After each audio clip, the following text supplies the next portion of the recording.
and welcome back to my film and TV channel. We're all staying safe and well. We've got a science fiction thriller to talk about today. Yes, set in the near future. Yes, could be round the corner, could be way off. Who knows in this day and age, way things are in the world.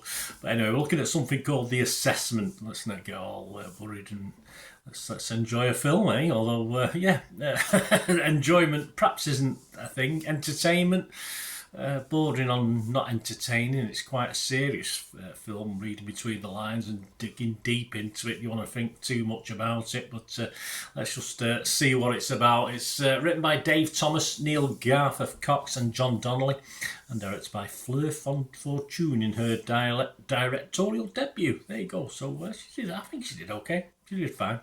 Let's say it's set in the near future, where parenthood is strictly controlled. It needs controlling, doesn't it? Oh, the youngsters around these days. It follows a couple who undergo a rigorous 7-day assessment. It is very rigorous indeed, to determine their suitability for raising a child. A very interesting assessment, of course, but all will be revealed. The film stars Elizabeth Olsen, Alicia Vikander, Himesh Patel, along with Indira Varma, Nicholas Pinnock, Charlotte Ritchie, Lee Harvey, and Minnie Driver as well. Nice to see Minnie Driver. Not seen her for a little while. This was released in the US on March the 21st, 2025. So it's been a little while. I'm doing this review on the 15th of June, 2025. So check your territories if you're interested in catching up with this one. It's got a sort of stage production feel to it. This, you'd imagine this could be done on the stage, and I think it'd be certainly well received, certainly with these actors, because they do a pretty good job. It's not as overly expansive. It's a dystopian future, but it's all only two or three scenes in this.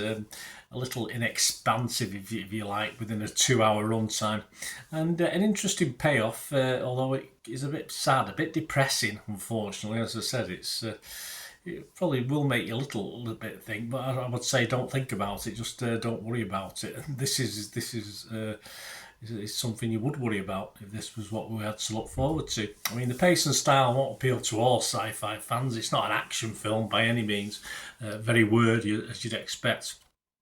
And it appears very popular, and as I said, with a very, very solid cast. And it's this grim world is portrayed excellently without the histrionics, perhaps, of some other dystopian future films or series. With no Walking Dead in this one, or people being taken over by plants and stuff like that. It's all very, more Handmaid's Tale. I think this is more Handmaid's Tale.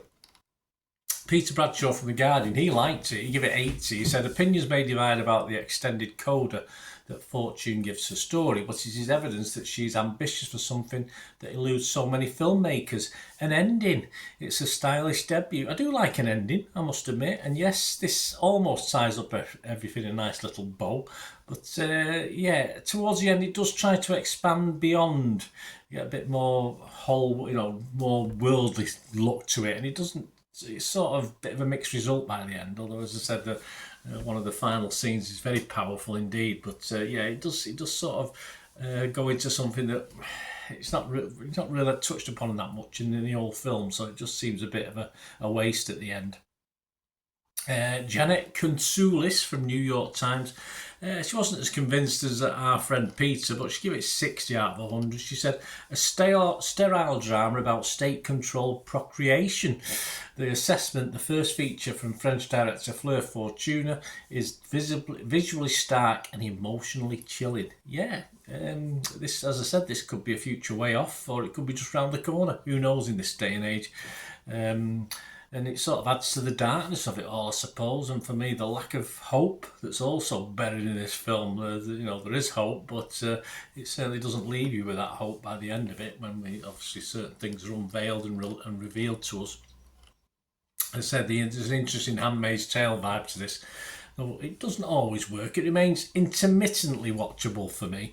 It does wander into repetitiveness, a bit samey at times with some of the sets and some of the scenes, but it's got to fill nearly 2 hours. And I think I detect really in this more a Black Mirror 45-minute vibe to it or an hour film, an hour Black Mirror episode. They do vary in time, don't they? Certainly not the 2 hours we almost get. I don't think it'll be universally liked. There's a lot of positivity around it. We'll talk about the scores in a minute. But I think at nearly 2 hours, I think it just overstays its runtime a little bit. Overall, yeah, I think it's okay. It's well acted, so that also helps. But yeah, I think it could have been better. But there's a lot of positives on this. Rotten Tomatoes, 73 critics give it 7 out of 10. 60 fresh and just 13 rotten scores. The consensus of the website, a stimulating sci-fi that invests its high concept into ideas rather than special effects. The assessment puts a trio of superb performances under a microscope and invites the audience to join in the scrutiny. It certainly does. Metacritic 62%, so not quite as good, but 11 were positive, 8 were mixed, but there's no negatives, so people come out watching this being reasonably okay with it. About Joe Public, and that's what we're interested in, isn't it? Rotten Tomatoes audience, 4.3 out of 5. It's a good score. Metacritic audience, 7 out of 10. A good score. Internet Movie Database, over 11,000 scores and reviews, as this has been knocking around for a little while. And it's coming up with an Internet Movie Database rating of 6.6. So there you go. That's quite good. I can see that hovering around 6.5, 6.6 for its lifetime. I don't think it's going to change that drastically now in the future. So yeah, it is like this. As I said, I like bits of it. I won't say I liked it all for under 2 hours. I found myself reaching for my phone and doing bits and pieces while it was on. But yeah, it's okay, and that's all I can say really. It's okay. I was fresh on Rotten Tomatoes.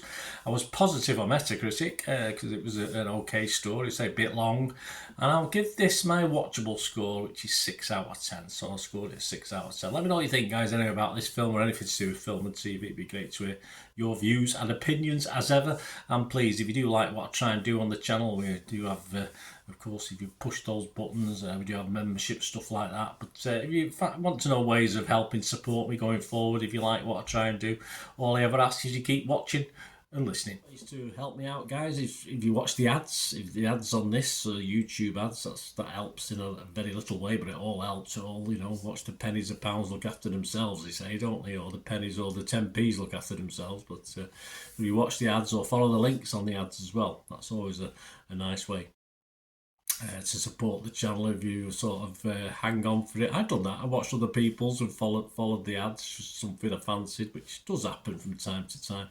Of course, you can support me by pushing that subscribe button as mentioned earlier, and that's of course pressing the button so you know when these vlogs are coming out. And of course I'm always interested in your opinions, and of course if you can give us a like, that'd be wonderful as well. So thanks for watching, guys.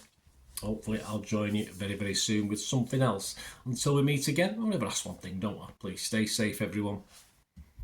Bye for now. I'm sorry, do you want to complain or do you want your cock in my mouth?